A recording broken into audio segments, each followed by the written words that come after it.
할렐루야. 네, 오늘도 주일 오후 예배 가운데 나오신 여러분 주님의 이름으로 환영하며 축복합니다.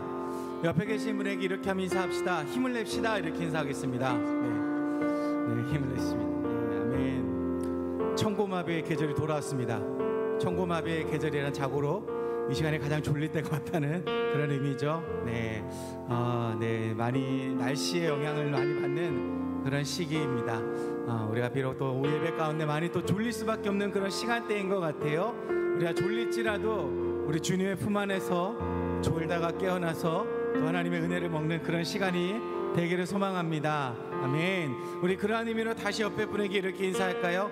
하나님만 바라봅시다. 이렇게 인사하겠습니다. 아멘. 하나님만 바라봅시다. 아멘. 오늘도 주님만을 또 바라보며 하나님만을 의지하고자 하는 그런 마음으로 함께 우리 이 찬양으로 오직 주님의 그 십자가만 바라보겠습니다. 우리 함께 찬양하며 나아가도록 하겠습니다.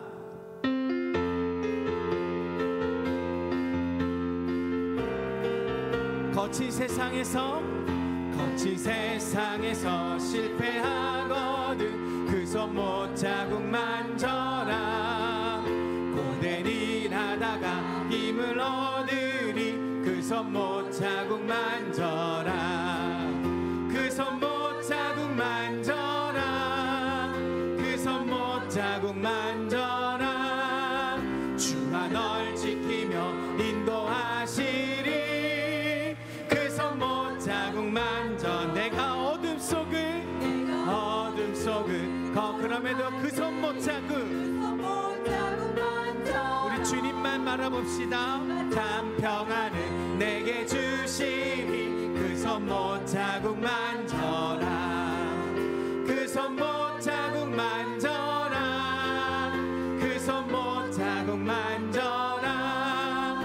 주가 널 지키며 인도하시니 그 손 못 자국 만져라.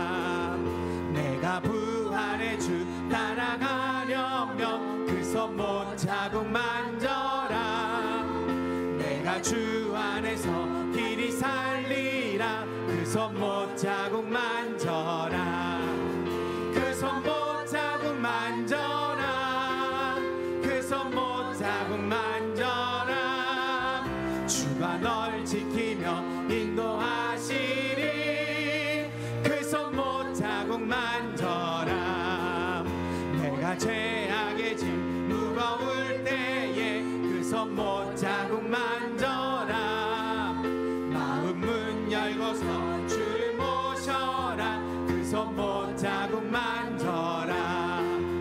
그 손 못 자국 만져라. 그 손 못 자국 만져라.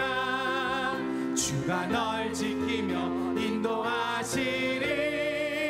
그 손 못 자국만. 너의 죄악의 짐 무거울 때에 그 손 못 자국 만져. 마음 문 열고서 우리 그 손 못 자국 만져라. 그 손 못 자국 만져라.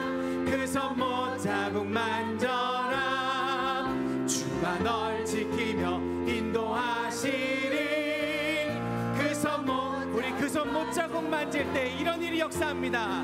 강 같은 평화 내게 강 같은 평화 내게 강 같은 평화 넘치네. 할렐루야. 내게 강 같은 평화 내게 강 같은 평화 내게 강 같은 평화 넘치. 내게 바다 같은 사랑 내게 바다 같은 사랑 내게 바다 같은 사랑 내게 바다 같은 사랑이 넘치네. 할렐루야. 내게 바다 같은 사랑 내게 바다 같은 사랑 내게 바다 같은 사랑 넘치. 내게 샘솟는 기쁨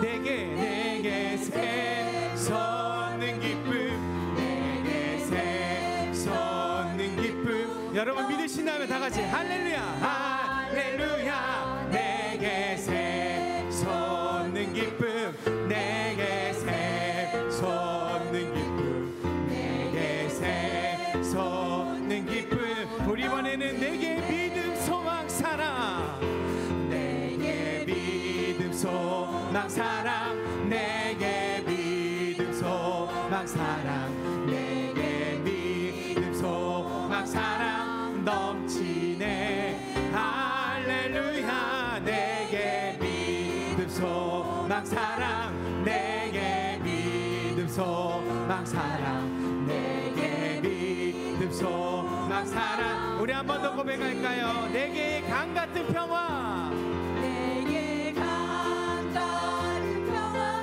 내게 강 같은 평화 내게 강 같은 평화 너 우리 할렐루야 할렐루야 내게 강 같은 평화 내게 강 같은 평화 내게 강 같은 평화 넌 내게 바다 같은 사랑 내게 바다가 우리 하나님의 사랑이 바다 같은 사랑 내게 바다 같은 사랑 넘치 할렐루야 할렐루야 내게 바다 같은 사랑 내게 바다 같은 사랑 내게 바다 같은 사랑 넘치 내게 샘솟는 기쁨 내게 샘솟 우리에게 마르지 않는 그 기쁨이 넘치겠습니다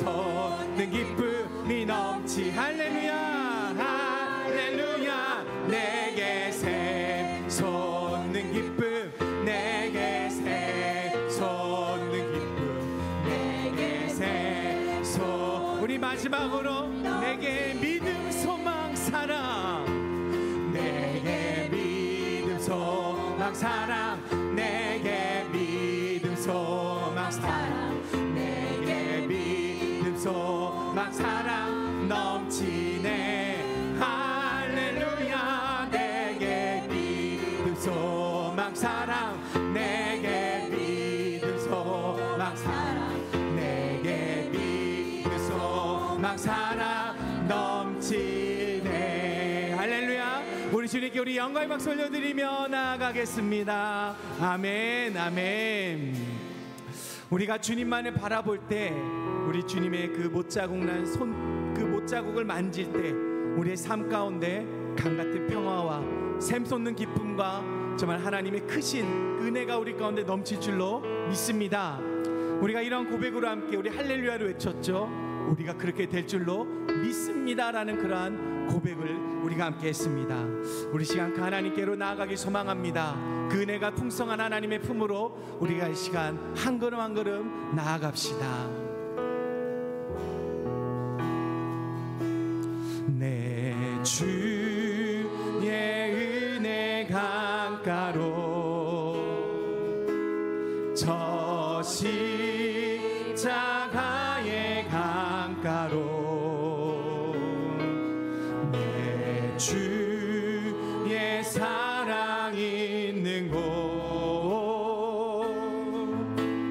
내 주의 강가로 내 주의 은혜 강가로 내 주의 은혜 강가로 저 십자가의 강가로 내 주의 사랑 있는 곳 내 주의 강 우리 한 번 더 고백할까요? 내 주의 은혜 강가로 내 주의 은혜 강가로 저 십자가의 강가로 저 십자가의 강가로 내 주의 사랑 있는 곳 내 주의 사랑 있는 곳 내 주의 강 가란 나의 영혼이 가란 나의 영혼을 생수로 가득 채우소서. 피곤한 내 영혼 위에 내 주의 은혜 강가로 저 십자가의 강가로 내 주의 사랑이 있는 곳, 내 주의 강가로. 아멘. 가란 나의 영혼을 가란 나의 영혼을 성령의 선유로 가득 채우소. 한 번 더 고백합시다. 가란 나의 영혼을 가란 나의 영혼을 생수로 가득 채우소서. 주님 가란 나의 영혼을 가란 나의 영혼을 생수로 가득 채우소서. 피곤한 내 영혼 위에 내 주의 은혜 강가로 저 십자가의 강가로 내 주의 사랑이 있는 곳, 내 주의 강가로 내 주의 은혜 강가로 저 십자가의 강가로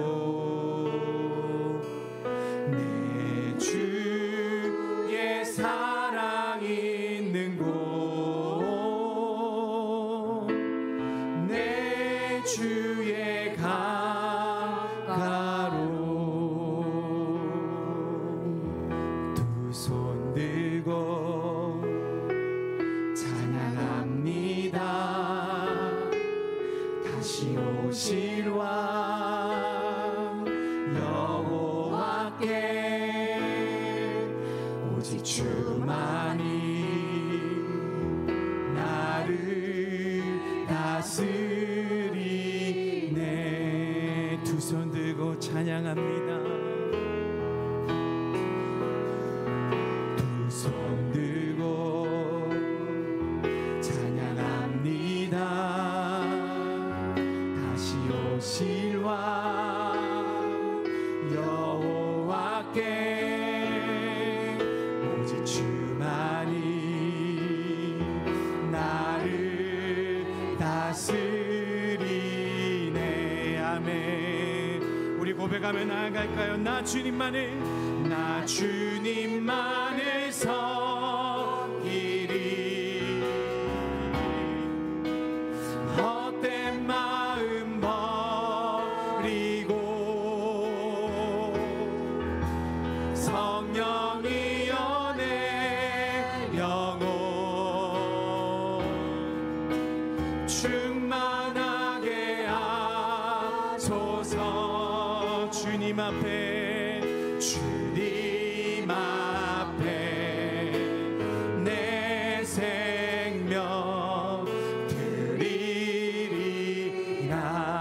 우리 주님 앞에 모든 것을 내어놓읍시다. 두 손 들고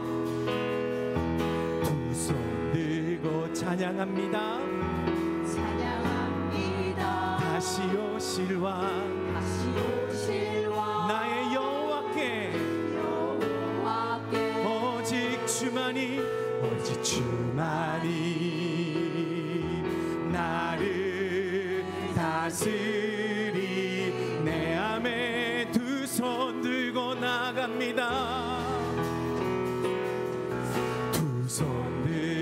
주님만을 찬양합니다. 다시 오실 왕 여호와께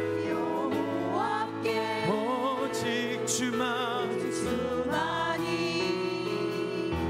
나를 다스리네. 우리 그 주님 앞에 고백합시다. 나 주님만을 섬기리. 헛된 마음 버리고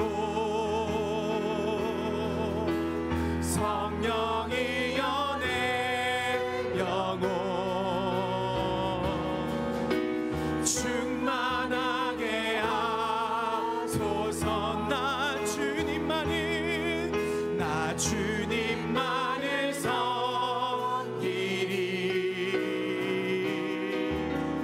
헛된 마음 버리고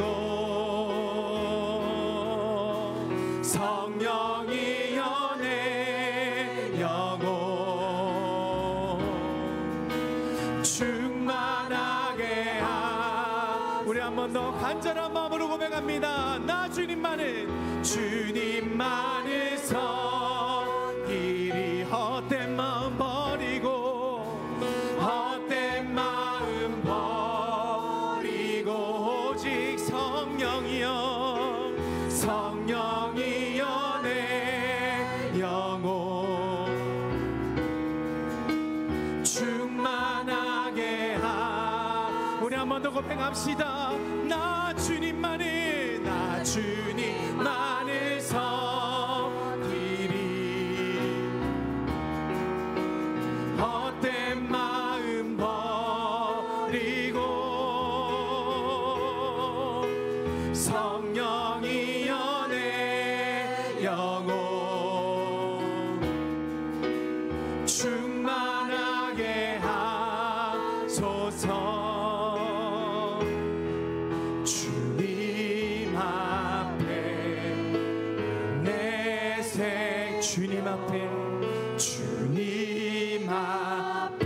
생명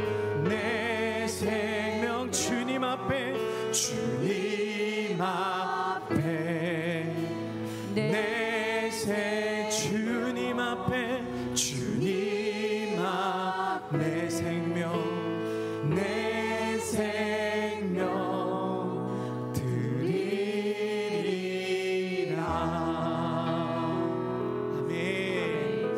우리 시간 함께 기도하며 나아가실 때 하나님 주님 앞에 내 생명 드립니다. 나 주님만을 섬깁니다.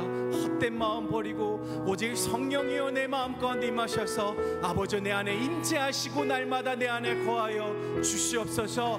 오늘 드려지는 예배가 하나님 그러한 삶의 첫걸음이 되게 하여 주셨고 더욱더 주님께로 나아가며 오직 주님만을 바라보는 그러한 나의 삶이 될 수 있도록 이 예배 가운데 역사하여 주시옵소서. 우리 시간 이러한 마음으로 함께 이 시간 우리 함께 기도하며 나아가겠습니다. 하나님의 시간 주님을 더욱더 부르며 나아갑니다.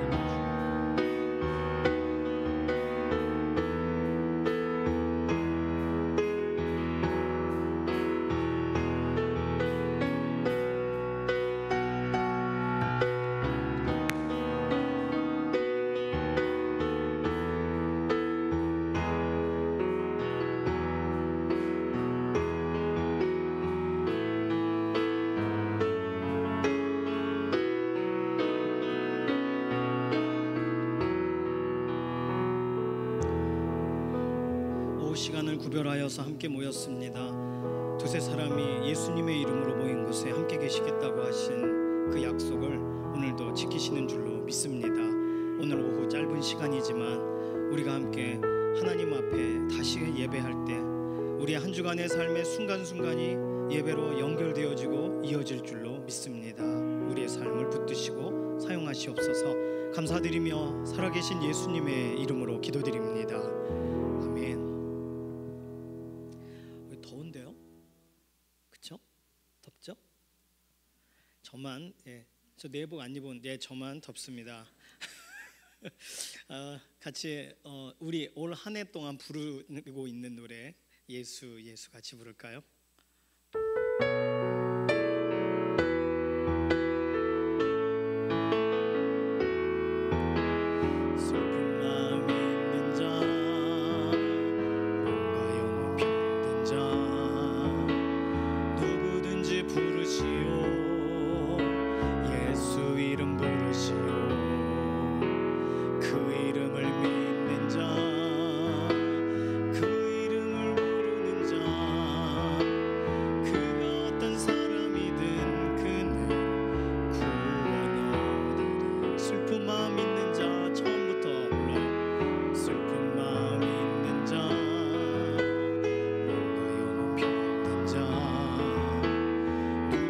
누구든지 부르시오 예수 이름 부르시오 그 이름을 믿는 자 그 이름을 부르는 자 그가 어떤 사람이든 그는 구원 얻으리 예수 예수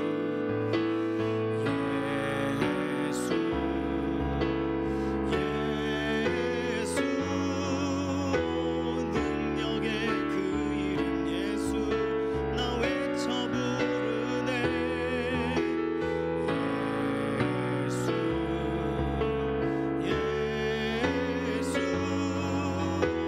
구원의 그 이름 예수 나 외쳐 부르네 예수 그리스도 예수님 이렇게 외쳐서 부르는 기도를 얼마나 요즘 하고 계셔요? 저희 어머니가 어머니 교회에서 그 아이들을 이렇게 돕고 후원하고 그래서 예수님에 대해 소개를 했는데 그 아이가 예수님에 대해 알게 됐어요. 그래서 예수님을 소개해 주셔서 감사합니다. 그리고 이렇게 자매 결혼처럼 연결된 그 한 분 한 분한테 그 아이들이 편지를 쓰는 거죠. 우리 한국 아이들이에요. 기아 대책 하듯이 한국에 좀 어려운 친구들을 연결해서 후원하는데 그 친구가 편지를 썼어요. 예수님 소개해 주셔서 감사해요. 그러니까 예수님을 듣는 대로 하는 발음하니까 예수님. 어쨌든 그 아이가 예수님을 믿도록 기도했습니다. 저는 예수님 힘들 때 예수님의 이름을 부른다는 거 우리에게는 큰 은혜인 줄로 믿습니다. 출애굽기 20장 3절 오늘 본문입니다. 출애굽기 20장 3절 짧죠? 같이 읽습니다. 시작. 너는 나 외에는 다른 신들을 내게 두지 말라. 아멘. 에스더 찬양대가 하나님께 영광을 올려드리겠습니다.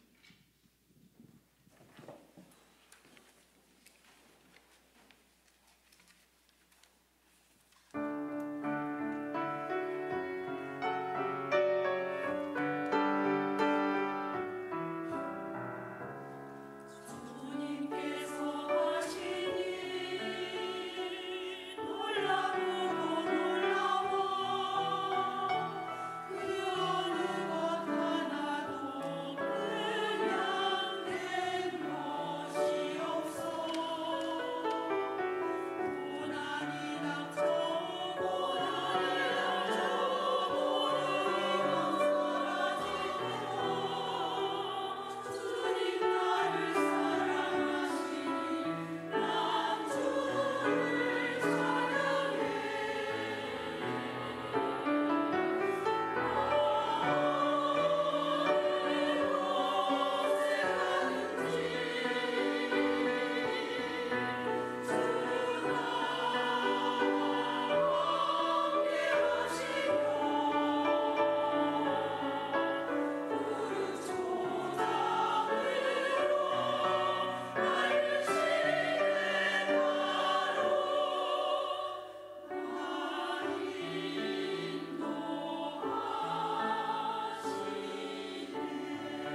감사합니다.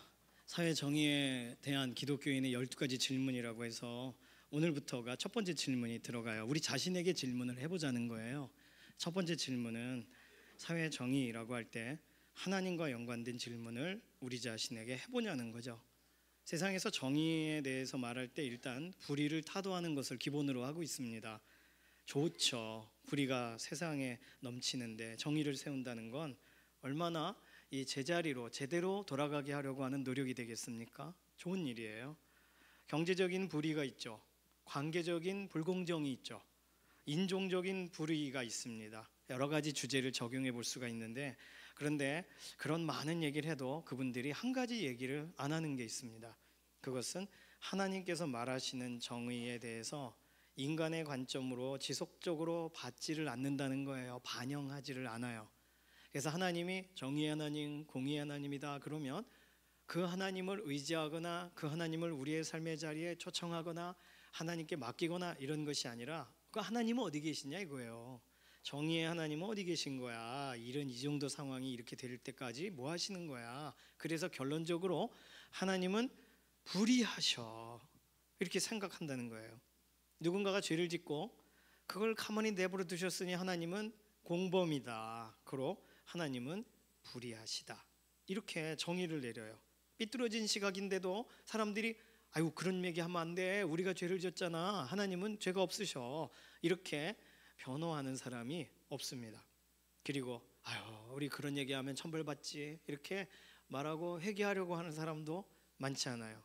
특히 사회의 다양한 일들이 우후죽순으로 일어날 때 그 모든 거 다 보신다며 하나님 뭐 하셔? 불의하셔. 이렇게 이상한 결론으로 가요. 오직 타인에게, 누군가에게, 인간에게, 인류에게 합당한 걸 주면 공이고 그 인류에게 합당한 걸 전달하지 않으면 불의다, 불의하다 이렇게 정의를 내리다 보니까 이 말은 인간이 서로 볼 때 인간에게 있어야 할 것, 주어져야 할 것이 없으면 불의한 상태인 거예요. 그러니 그 상태를 방관하시는 하나님이라는 프레임을 씌우는 겁니다. 다시 말해서 사회적 정의를 세우기 위해 인간이 하나님을 판단해요. 기본적인 흐름이 그래요. 인간의 빛나고 정의로운 시각을 위해 하나님을 도마 위에 올려요. 순서가 이상하지 않습니까? 야, 우리 그 절대자이신 그 조물주이신 그 모든 걸 만드셨다고 하시는 그 하나님 앞에 우리 무릎을 꿇자. 이렇게 해야 정상적인 거죠. 저 군대에 있을 때 저는 신학생이니까 신학생이 말하는 것을 듣고는 넌 신학생이라서 그런 얘기를 하는 거야 그러더라고요. 그러니까 저는 더 이상 말을 할 수가 없죠. 그 신학생들 그 목사니까 그런 말 한다. 그러면서 같은 신학생인데 다른 학교 어떤 신학생인데 굉장히 전혀 성경과는 다른 얘기를 해요. 철학적인 얘기를 해요. 그러니까 제 옆에 서울대 철학과 아이가 옆에 있었는데 그 아이가 철학적인 소견으로 볼 때 하나님에 관해서 신에 관해서 우리는 그렇게 폄하할 수 없는 거야. 그러면서 그 신학대를 다닌다는 그 아이를 오히려 나무래더라고요. 그 정도 수준은 돼야죠. 철학, 뭔가 사회에 대해 뭔가 식견을 가지고 있다 하면 그 친구, 제 옆에 같이 잠잤던 그 신병교육대에서 같이 있었던 그 친구 같이 겸손함이라도 있어야죠. 하나님의 크심에 대해 우리는 알 수 없다. 그래야죠. 그러나 하나님이 하는 패턴을 다 알고 있으니 하나님 최근에 잘못하신 것 같아요. 이런 말들을 스스럼 없이 하는 거예요. 여기서 우리는 이런 세상에서 우리가 은연중에 받아들이고 있는 정의관과 공의에 대한 시각이 이게 약간 각도가 틀어져 있다는 걸 확인해야 됩니다. 그래서 오늘 해야 할 질문은 하나님의 위치, 하나님의 지위, 우리의 삶 속에 하나님은 어디 계신가? 하나님의 자리에 계신가? 간단합니다. 하나님의 자리에 계시지 않기를 바라고 정의와 공의 이야기를 꺼내고 있는가? 하나님이 자리를 비우셨다라고 생각하고 무언가를 공의롭다 정의롭다 얘기를 꺼내고 있다면 그러면 무언가 가장 중요한 절대적인 기준이 사라진 거예요. 예를 들어 이게 나침반이라고 생각해 보십시오. 나침반을 들고 다니면서 북인지 남인지를 찾아요. 그런데 우리가 살아가는 이 삶에 이 달과 지구와의 관계성인지 태양과 뭐 때문인지 다 틀어져 버렸어요, 질서가. 그래서 북쪽을 가리키지를 않아요. 그러면 나침반이 아무리 있어도 자연적인 전체적인 질서가 이 N극과 S극으로 인해서 북쪽을 가리키지를 않으면 나침반이 무슨 소용이 있습니까? 그런 지역이 있어요. 산에 올라갔을 때 나침반을 딱 켰을 때 뱅글뱅글 도는 지역이 있습니다. 거기는 여러 자력이 있는 이런 자성이 있는 그런 땅에 묻혀 있는 지역이라 동서남북을 파악하기가 어렵죠. 그러니 그런 삶을 살아가는 곳에서 하나님은 북 또는 남 이렇게 정방향에 계신다라는 그런 기준이 없는 상태에서 옳고 그름을 얘기하기 시작하면 옳은 거와 그른 것의 기준은 애매해지기 시작합니다. 그래서 하나님의 자리가 그 자리에 하나님이 계셔야 돼요. 하나님이 판단하셔야 되고 심판하셔야 되고 하나님이 거기 계셔야 우리는 그 방향으로 움직일 수 있는 거죠. 책에 보니까 마야 문명 같은 그런 고대 문명을 발굴하는 사람들이 그 고대 나름의 수준 있는 문명이 의외로 수준이 낮았음을, 수준이 좀 이상했음을 설명하는 대목이 있습니다. 그 내용에서는 아이들을 제물로 바치는 일에 스스럼이 없었다는 거예요. 유아 사례를 공식적으로 권장하던 시대인 거죠. 바울 사도가 로마서에서 말한 내용처럼 의인은 없나니 정말 시대별로 하나도 없는 거예요. 이전의 고대 문명의 시대에는 문명의 최첨단을 걸어갔을 것 같고 피라미드를 만들었으면 야, 그 정도 지식이면 과학적인 거의 끝판왕인데 그들이 하는 인신 제사와 같은 걸 보면 너무 이상하다는 거예요. 그들이 옳고 그들이 온전하게 생각했던 지식보다 그들의 삶은 오히려 지금에 비교해 볼 때 너무나도 이상한 삶을 살아간 거죠. 이 말은 우리는 부패한 채로 시작했다는 것입니다. 제가 궁금했어요. 에스더 찬양대 그렇게 한 다음에 목이 마르실 거라는 생각이 들었어요. 물을 저처럼 이렇게 가지고 다니시면서 이렇게 마시고, 특히 찬양대는 꼭 그러셔야 됩니다. 사탕을 좀 주셔서 이렇게도 하시고. 물 필요하세요? 갖다 드릴까? 저기 그 가져오셔도 됩니다. 물을요. 전에 유성기 권사님 그러셨나? 물을 가지고 와서 죄송해요. 왜 죄송합니까? 가지고 들어오셔서 흘리지만 않으시면 돼요. 드셔도 돼요. 커피 같은 거 흘리면 안 되니까. 자, 우리는 부패한 상태로 시작을 해요. 우리가 정의를 말하고 공의를 추구하든 간에 기준이 명확하지 않은 상태로 시작한다는 거예요. 그러니까 우리는 부패한 상태에서 공의를 말해요. 부패한 상태에서 정의를 말해요. 그러니까 내가 하고 있지 못한 그러나 되어졌으면 좋겠다는 이상적인 얘기를 하는 거예요. 틀린 얘기 아니고 좋은 얘기지만 그러나 하나님은 빠져 있어요. 오늘 우리는 우리가 부족하고 우리가 죄되고 우리의 육신이 약하고 설명하며 우리로만 결론을 내면 그건 세상과 똑같은 겁니다. 그런데 세상과 우리와의 차이점은 난 할 수 없어. 하지만 하나님 앞에 나아가면 돼. 하나님 앞에서 다시 시작하면 돼. 예수님의 십자가를 붙들면 돼. 우리의 시작은 우리로 출발하지 않아요. 우리의 의로움으로 출발하지를 않습니다. 예수님의 의로우심에서부터 출발하는 줄로 믿습니다. 자, 여기서 우리가 한 가지를 더 아는 것이 있는데 그것은 그런 우리의 부패함을 아시는 하나님은 우리를 가까이 하실 수가 없다는 거예요. 죄를 보실 수가 없다는 거예요.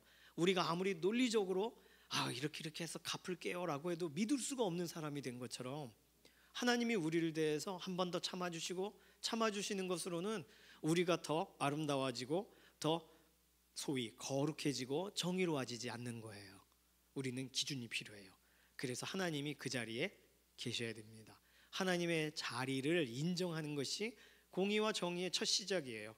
그래서 오늘 하나님에 대한 질문은 뭐냐면 사회의 정의에 관한 수많은 이야기를 우리가 하더라도 하나님이 운행하고 계신다, 하나님이 주관하고 계신다, 하나님이 모든 것에 대한 계획이 있으시고 실제적으로 작정하심을 이루신다라는 하나님의 자리에 하나님이 계시도록 하는 대화를 우리가 하고 있느냐? 그렇지 않느냐? 그런 얘기 없이 정의와 공의 얘기하고 있으면 그럼 우리는 잘못된 정의와 공의에 대해 말하고 있다는 거예요. 우리가 판사이신 하나님의 자리에 우리가 올라가 있어요. 이상하잖아요. 하나님 자리인데 하나님 오셔야 꽝꽝꽝 정회가 되었으니 하고 시작하는 거잖아요. 하나님이 그 자리에 계시고 우리는 우리의 삶을 하나님께 아뢰을 뿐입니다. 그렇다면 우리가 생각하는 공의와 정의의 수준은 언제나 자기 자신을 돌아보면서 출발하는, 죄된 육신에서부터 출발하는, 하나님께 도움을 요청하며 출발하는 공의롭고 정의로운 일이 이루어지길 바라는 소망에서부터 나아갈 수밖에 없는 거죠. 이거를 저자가 설명할 때는 사회 정의의 면에서 하나님이 하나님 되어 계시냐 이렇게 질문합니다. 이 말을 세 가지로 세분화하면, 첫 번째, 세상의 어떠한 일도 하나님과 상관없이 일어날 수 없다고 믿는가? 무소부재하신 하나님, 권세를 가지신 하나님. 로마서 1장 20절에는 이렇게 말합니다. 창세로부터 그의 보이지 아니하는 것들 곧 그의 영원하신 능력과 신성이 그가 만드신 만물에 분명히 보여 알려졌나니. 눈에는 안 보이는데 하나님의 능력, 하나님의 신성, 하나님의 성품, 하나님의 어떤 분이신가는 이미 세상의 만물을 통해 힌트가 다 주어졌다는 거예요. 그러니 하나님이 계시다는 걸 우리가 산을 바라보고 강을 바라보면 답이 나오는 거예요. 저건 사람이 만들 수가 없는 거거든요. 그러니 하나님이 시작하신 일, 하나님이 맺어가시는 일, 저기서 어저께인가 오세천 장로님하고 이렇게 중국에 가셨었던 이야기를 잠깐 나눴습니다. 그래서 그 중국의 큰 4개의 강 4천 흐르는데 그 물줄기 있는 데를 가셨대요. 근데 거기 가면 진짜 샘에서 네팔 그 접경 지역에 거기서부터 물이 나오는데 큰 물이 아닌 거예요.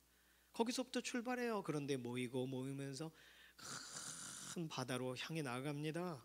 그러니까 우리의 삶에서도 우리 눈엔 보이지 않지만 하나님이 하시는 수만 가지의 일들이, 하나님이 오늘도 공의롭게 정의롭게 이끌어 가시는 그 모든 하나님의 계획 안에서 완전하게 안전하게 하나님의 보고 계시는 것 안에 이 일이 진행된다라고 생각하면 우리가 정의, 공의를 외칠 때 하나님의 자리를 비워드리고 외칠 수밖에 없다는 거예요. 두 번째, 우리가 언제든지 하나님 앞에 해야 할 일이 있다는 사실, 하나님이 우리에게 오늘도 요청하고 계시는, 명하고 계시는 첫 번째 십계명의 첫 계명이 무엇입니까? 첫 번째 계명, 나 외에는 다른 신을 내게 두지 말지니라. 로마서 1장 21절은 말합니다. 하나님을 알되 하나님을 영화롭게도 않고 감사하지도 않고 오히려 그 생각이 허망하여져서 미련한 마음이 어두워졌나니. 로마서 1장 25절은 하나님의 진리를 거짓 것으로 바꿔서 피조물을 조물주보다 더 경배하고 섬겼더라, 이렇게 설명합니다. 하나님은 그래서 딱 하나만 요구하시는 거예요. 내가 만든 나의 백성아, 내가 다스리고 내가 오늘도 나에게 오라라고 부르는 한 사람 한 사람 인생들아, 내 자리는 어디인가? 하나님의 자리를 인정하면 하나님 앞에 내가 해야 할 일은 경배밖에 없는 거고 예배밖에 없는 거고 소망하며 기다리는 것밖에 없는 것인 줄로 믿습니다. 이것이 차이점이에요. 세 번째, 셋째로 바울 사도가 말하고 있는 내용 중에 로마서에서 우리의 마음이 병들어 있어서 우리는 기본적으로 시기, 분쟁, 악독 같은 것이 싹트는 걸 막을 수 없다라고 설명했어요. 로마서 1장 29절에 곧 불의, 추악, 탐욕, 악의가 가득한 자요, 시기, 살인, 분쟁, 또 악독이 가득한 자요. 우리 자신을 설명할 때 그렇게밖에 설명할 수가 없어요. 뭔가 참 괜찮은 그런 모습으로 살고 나름 누군가를 축복하며 살아야지라고 했는데 또 비교하고 있어요. 누군가의 이야기를 들으면 속상해하고 있어요. 먼저 그 사람이 잘됨을 축하하고 하나님 정말 멋지십니다 이렇게 돼야 되는데 누군가의 간증을 들으면 왜 이렇게 마음이 와닿지가 않는 불편함이 있는지 모르는 그런 날들이 있단 말이에요. 이렇게 하나님과 상관없이 일어나는 일이 없고 그 하나님 앞이라면 우리가 해야 될 것은 예배요 경배고, 그리고 그럼에도 불구하고 우리의 삶에 하나님 하고 바라보면서도 우리 안에는 우리 스스로 작동하고 있는 다양한 이런 죄의 습성과 연관된 싹트는 걸 막기가 어렵다는 거예요. 자, 그러면 이 세 가지를 생각하시면 우리가 공의롭고 정의롭다, 공정하다라고 할 때의 기준은 매번 하나님 앞에 확인받아야만 되는 줄로 믿습니다. 우리 스스로가 공정하다라고 하면 안 돼요. 뭐 당연하다시피 제3자가 볼 때 공정하냐 아니냐의 이런 기준들을 가지고 법적인 부분에서도 또 배심원들이 판결을 합니다. 내가 볼 땐 난 죄가 없어요. 난 아무런 문제가 없어요라고 하지만 다른 사람이 볼 때 그러면 안 돼. 이렇게 말해주면 우리는 객관적인 지식을 그제서야 얻는 거니까요. 그러니 우리가 아무리 인간 대 인간 불의의 문제 좀 해결해 봅시다라고 해도 내면을 파들어가 보면 거기는 인간 대 하나님이라는 근원적인 관계가 분명히 존재하는데도 사람들은 그 관계에 큰 생각을 갖지 않고 하나님은 불의하실지도 몰라 이렇게 생각한다는 거예요. 예를 들어서 로마서 1장 25절에는 피조물을 조물주보다 더 경배하고 섬긴다는 표현도 있습니다. 다른 말로 하나님께 합당한 예배를 드리지 않는다는 거예요. 이 말은 예배 의식이 없다는 뜻이 아닙니다. 잘 보시면 불교도 또는 유교도 승원이가 묻더라고요. 아빠, 가톨릭하고 개신교 중에 뭐가 먼저예요? 개신교가 먼저란 말을 듣고 싶었던 것 같습니다. 그래서 가톨릭이 먼저야. 왜 먼저입니까? 가톨릭이. 기독교 안에 순서상 가톨릭이 있고 성경 말씀대로 나오려고 개신교가 시작이 된 거다. 아, 선생님이 가톨릭 신앙을 가지고 계시대요. 그래서 대화를 하고 싶어서 저에게 묻더라고요. 그러다가 그럼 우리나라의 국교는 뭐예요? 이렇게 질문했어요. 없다. 우리나라의 국교는 없다. 고려 시대에는 불교래요. 조선 시대에는 유교래요. 유교도 종교라고 보기는 어렵다. 그거 철학이지. 그러니까 지금 우리는 각자가 믿어지는 대로 살고 있는 시대야. 허용이 되고 있는 시대야. 그랬어요. 생각해 보니까 우리나라에 국교가 있다면 그 국교의 기준에서 다른 종교들이 탄압받지 않겠습니까? 오늘 우리는 예배의식이 다른 종교에도 다 있어요. 불교도 있고 유교도 있고 뭐 제례 뭐 이런 게 다 그런 데서 나온 거잖아요. 그러니 그런 예배의식이 없어서 합당한 예배를 하나님께 드리지 않는다가 아니라 진짜 예배자답게 살지 않기 때문에 합당하게 예배하지 않는다는 말이 맞습니다.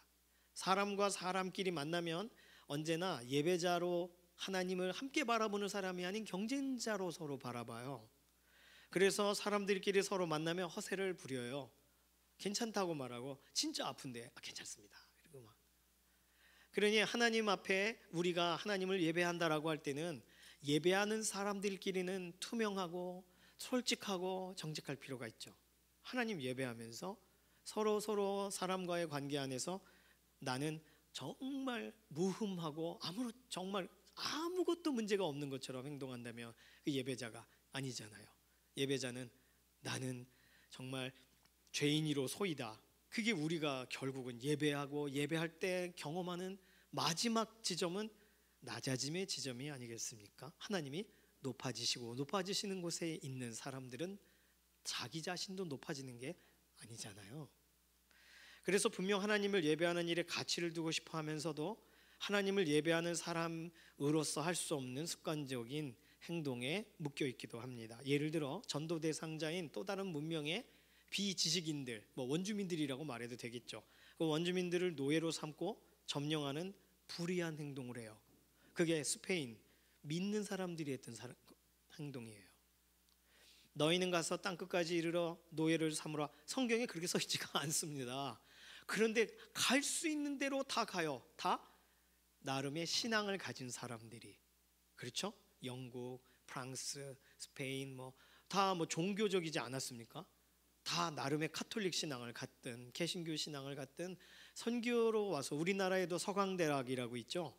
서강대학이 그 예수회라고 말씀 몇 번 드렸는데 그 카톨릭의 그 전도를 위해서 아주 전략적인 선교팀 예수회라는 팀이 있어요. 그 팀은요 둘 다를 가지고 있어요. 그 지역에 가서 복음을 전해요. 그 복음을 받아들이지 않으면 죽여요. 지금은 카톨릭이 그러지 않지만 그 당시엔 그랬다는 거예요. 무슬림하고 차이점이 뭐가 있습니까? 그러니까 우리나라에 들어와서 그 당시에 그런 힘을 갖고 있으니까 힘을 가지고 복음을 요구하는 거예요. 받아들이도록. 그건 전도가 아니죠. 그거는 하나의 통치 체계인 거죠. 그러니 이런 식으로 나름의 예배자, 하나님께 기도하고 좋은 날씨를 주십시오, 배를 타고 항해를 해야 됩니다 하는 기도자들이 그 문명이 닿지 않은 지역에 있는 원주민들에게 가서 그들을 죽이고 그들의 것을 빼앗아요. 그리고는 그걸 가지고 주일날 고향에 돌아와 예배한다고요. 그러니까 우린 여기서 공의와 정의 문제가 나오지 않을 수가 없는 거예요. 땅끝까지 이르러 내 증인이 되라고 하셨는데요. 거기는 하나님이 높아지시고 우리의 모습은 낮아지는 걸 기본적으로 깔고 있는 것입니다. 철저하게 십계명의 첫 번째 계명 하나님 외에 다른 신을 두지 말아라 하는 것을 어기는 거예요. 상습적으로.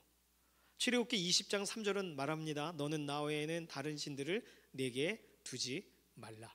하나님을 마음의 첫자리에 두지 않는 사람들은 벌써 다른 신을 마음에 두고 있는 것입니다. 이익이라는 신, 성취라는 신, 실용적이다라는 신, 그 신들을 오히려 신이라고 생각하지 않지만 그러나 철학적인 시각을 가진 사람들, 무속적인 시각을 가진 사람, 다양한 사람을 만나보세요. 다 세상에 있는 모든 게 신인 범신론적인 생각을 가지고 있습니다.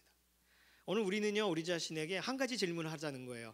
내가 사회 정의, 공의롭고 정의로운 삶을 살겠다 하며 하나님 보시기에 하나님을 예배하는 과정으로 하나님께서 보시기에 야 잘했다, 착하고 충성된 종아 하실 만한 정의와 공의의 기준을 갖고 있냐는 거예요. 하나님 보시는 그 앞으로 그 문제를 가지고 나와서 코람데오죠. 하나님 존전 앞에서 하나님이 정말 기뻐하시는 내가 원하는 금식은 흉악의 결박을 풀어주고 하듯이 하나님께서 정의에 대해 말하실 때 그걸 정말 따라가며 하나님 말씀을 순종하며 천천히 가는 것 같아 보여도 당장에 해결되지 않는 것 같아 보여도 말씀을 따라가며 우리가 정의롭고 공의로움을 추구할 수 있습니다.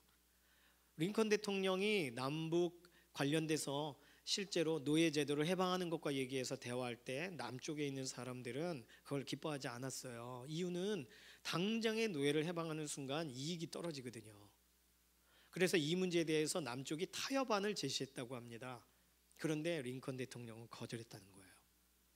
이게 옳고 그름의 문제고 이거는 돌려보내야 되는 문제고 꼭 에스라 느헤미야서에 나온 것처럼 이방 혼혈 가족을 가지고 있을 경우 다시금 바벨론으로 돌려보내라 하는 거 돌려보내야 될 문제인데 그거를 여전히 붙잡고 있으면서 옳다라고 말하면 잘못됐다는 거예요. 말씀을 어기면서 공의롭기를 원하는.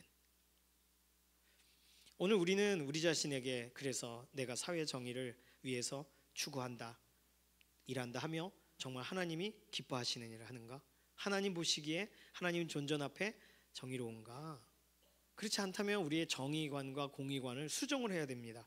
예를 들어서 백인 우월주의 같은 경우는 성경에서 피부색이 하얀 사람이 다른 민족보다 더 우월하다 이런 내용이 없어요.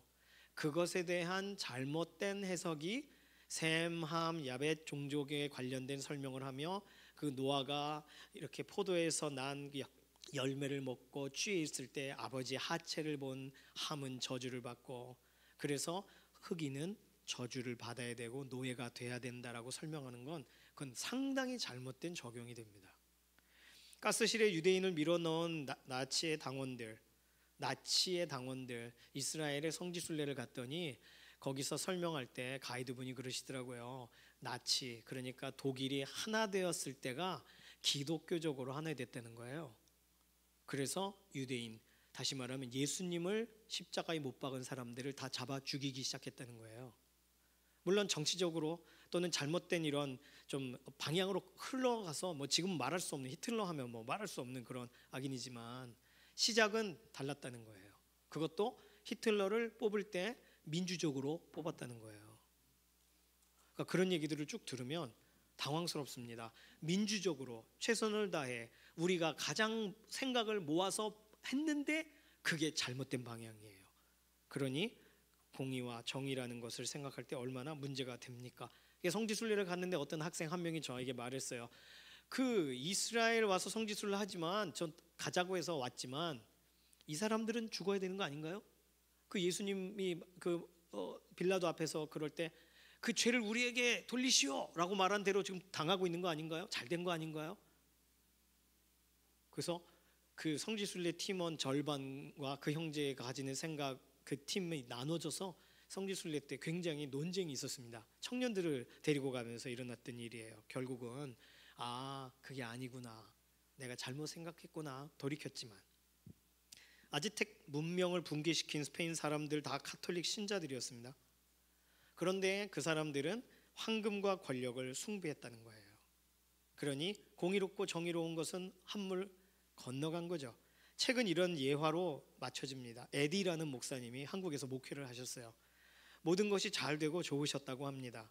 그러다가 어느 날 강남의 뒷골목을 걷다가 윤락업소를 보게 된 거예요. 그래서 그곳에 소녀들이 옳지 못한 일에 연루되어 있는 것을 보고 너무 안타까운데 아무도 그 소녀를 끄집어내려 구출하려고 하지 않는 것이 더 충격이었다는 거예요.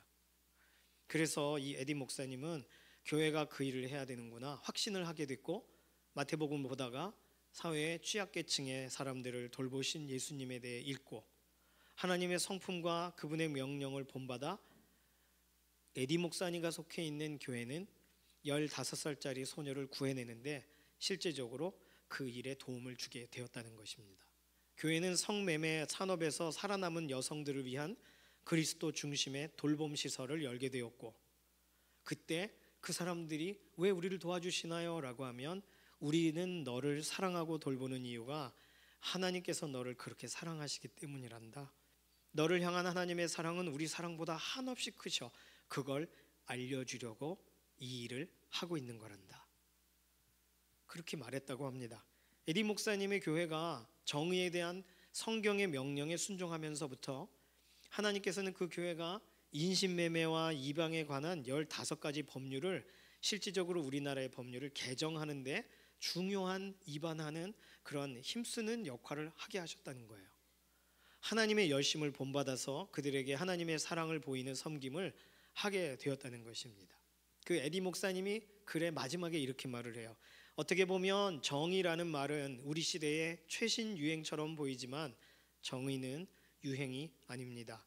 그것은 시편 89편 14절에 말하고 있는 하나님 보좌의 기초입니다.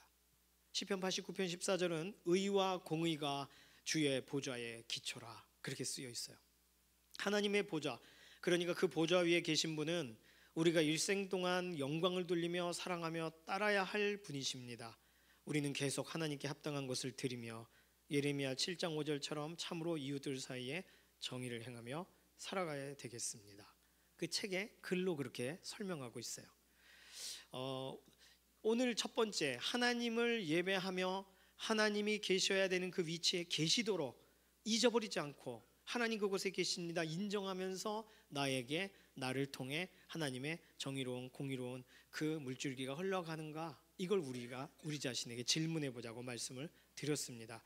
저자는 3가지를 우리에게 질문하면서 이 챕터가 끝나요. 첫 번째, 당신은 정의를 추구함에 있어서 당신의 창조주이자 구속자이신 하나님께 합당한 것을 드리는 일에 얼마나 많은 노력을 쏟고 있습니까? 예배에 대한 얘기입니다. 두 번째, 하나님께 대한 경외심을 드러내기 위해 이번 주에 당신이 할 수 있는 일은 무엇입니까? 이 일을 위해서 당신이 장기적으로 만들어가야 하는 습관은 무엇입니까? 세 번째 질문은 당신은 하나님께서 권유가 아닌 명령으로 정의를 행하라고 하신 이유가 무엇이라고 생각하십니까? 그 책에 답변을 하도록 되어 있어요. 짧은 시간이지만 잠깐 생각해 보세요. 나는 하나님께, 정의로운 공의로운 기준이 되신 하나님께 어떠한 합당함으로 나아가고 있는가? 그리고 하나님을 경외하기 위해 나는 어떠한 선한 습관을 가지고 살고 있는가? 그 습관에서부터 정의와 공의가 흘러가기 시작하기 때문입니다. 자, 오늘 첫 번째 질문, 하나님의 자리에 하나님이 계신가? 내 머릿속에서 사상과 다른 것이 먼저 들어와 있는가? 아니면 하나님은 거기 계시고 하나님 바라보며 내가 하나님이 기뻐하시는 일을 하는 과정으로 정의와 공의가 드러나고 있는가? 이 부분에서 그렇지 않다면 우리는 재점검을 해봐야 됩니다. 하나님의 위치가 명확하다면, 하나님이 오늘도 보고 계시다는 게 명확하다면 우리는 우리 안에서 새롭게 만들어내야 될 일이 아닌 거거든요. 자, 우리 좀 기도할까요? 오늘 기도할 때는요, 하나님, 제가 매일의 예배자로 하나님을 예배하다 보니, 하나님을 존중하다 보니 이 세상에서 어떻게 살아야 될지에 대한 기준을 다시금 갖게 하시고 정의롭게 공의롭게 사는 것이 무엇인지를 새롭게 배워야 될 문제가 아니라 하나님을 존중하는 것에서부터 출발하는 정의와 공의가 우리에게 흐르게 하여 주시옵소서. 하나님을 하나님 되게 하나님의 자리에 계시는 것을 늘 확인하며 하루하루의 삶의 순종이 되기를 원합니다. 그때 우리에게 말씀하시옵소서. 주의 종이 듣겠나이다. 순종하며 따라가겠습니다. 우리 이런 기도로 잠시 통성으로 기도하겠습니다. 살아계신 하나님 감사합니다. 세상에 수많은 좋은 일들, 옳은 일들이 있고 복된 일들이 있고 회복되어야 될 일들이 있는데, 그런데 그 모든 일들이 되는 것이 목적이고 하나님이 그걸 안 하고 계시거나 하나님이 그걸 손을 놓고 계시다고 생각하는 동안 우리도 모르게 다른 사상과 생각으로 공의와 정의의 기준을 세워나갑니다. 하나님의 위치에서 하나님이 오늘도 존중을 받으시는 그 자리에서 우리의 삶의 방향과 흐름이 계속 흘러나가도록, 우리가 조금 더 공의롭고 정의로운 삶을 살아가도록 우리의 시작점을 하나님 앞에서부터 출발하려고 합니다. 이번 한 주간도 주인 되심을 드러내 주시고, 이번 한 주간도 하나님께서 우리를 붙들어가고 우리에게 말씀하시는 대로 순종하다 보니 세상이 공의와 정의를 맛보게 되는 일들을 우리가 경험하게 하여 주시옵소서. 이번 한 주 우리의 인생의 다양한 질문들을 통해 하나님의 말씀하실 것을 기대합니다. 그리고 하나님의 말씀에 순종으로 응답할 준비를 하며 우리가 파송되기를 원합니다. 이번 한 주 하나님을 영화롭게 하고 하나님을 존중하고 하나님이 공의와 정의의 기준이 되심을 인정하여 나아가는 믿음의 고백이 우리의 삶에 계속되게 하여 주시옵소서. 살아계신 하나님, 우리의 삶에 옳은 것, 옳아 보이는 것, 분명하게 뭔가 바뀌어져야 된다는 이상적인 생각이 하나님 앞에 놓여져서 하나님께서 이 모든 것을 주관하시는 과정에 우리가 작은 조각과 같이 쓰임받고 하나님의 특별하신 계획에 우리가 동참하게 되기를 원합니다. 기도하라 하시면 기도하고, 도우라고 하시면 돕고, 끌어안으라고 하시면 끌어안고, 정의와 공의가 그렇게 실천되도록 우리의 인생을 붙드시며 매일매일의 삶의 자리에서 하나님의 자리가 언제나 존중되고 하나님을 기뻐하며 나아가는 우리의 매일매일의 순종의 삶이 되게 하여 주시옵소서. 감사드리며 살아계신 예수님의 이름으로 기도드립니다. 아멘. 다음 주 광고 이미 다 드렸기 때문에 알고 계세요. 다음 주에는요 3부 예배가 이곳에서 없고, 다음 주는 한국교회 전체가 공동으로 각각 교단이 다 그렇게 하겠다고 해서 광화문에서 함께 기도하고 찬양하고 하기로 했어요. 다시 반복돼 말씀드리지만 데모가 아니고요, 기도하러 가는 겁니다.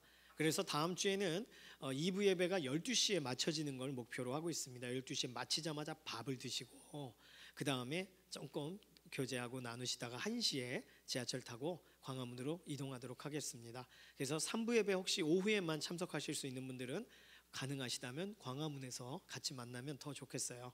오후에만 시간 되시는 분들 포기하지 마시고, 그리고 오늘 몇 분과 대화하다 보니까 나는 이 몸이 많이 불편해서 가기가 어려워 이렇게 말씀하시는 분 계신데, 사실 한국교회가 200만이 모이자라고 했지만 100만이 현장이고요, 100만은 유튜브로 예배하자예요.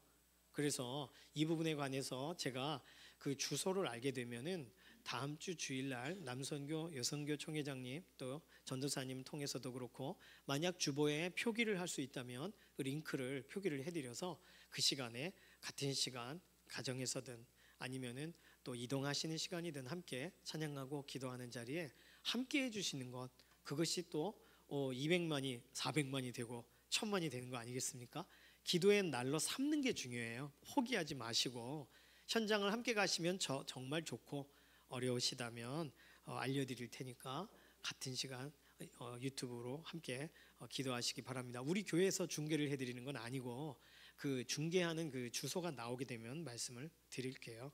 자, 오늘 그 3부 마치자마자 인사위원분들 목양실에서 모입니다. 1부 예배 때는 설명을 잠깐 드렸는데 2부 때는 광고를 못 드렸어요. 그래서 문자를 카톡을 드렸습니다. 인사위원회 모임 잊지 마시고 참여해 주시기 바랍니다. 주님께서 가르쳐 주신 기도하겠습니다. 하늘에 계신 우리 아버지여, 이름이 거룩히 여김을 받으시오며 나라의 임하옵시며 뜻이 하늘에서 이루어진 것 같이 땅에서도 이루어지이다. 오늘날 우리에게 일용할 양식을 주옵시고 우리가 우리에게 죄 지은 자를 사하여 준 것 같이 우리 죄를 사하여 주옵시고 우리를 시험에 들게 하지 마옵시며 다만 악에서 구하옵소서. 나라와 권세와 영광이 아버지께 영원히 있사옵나이다. 아멘.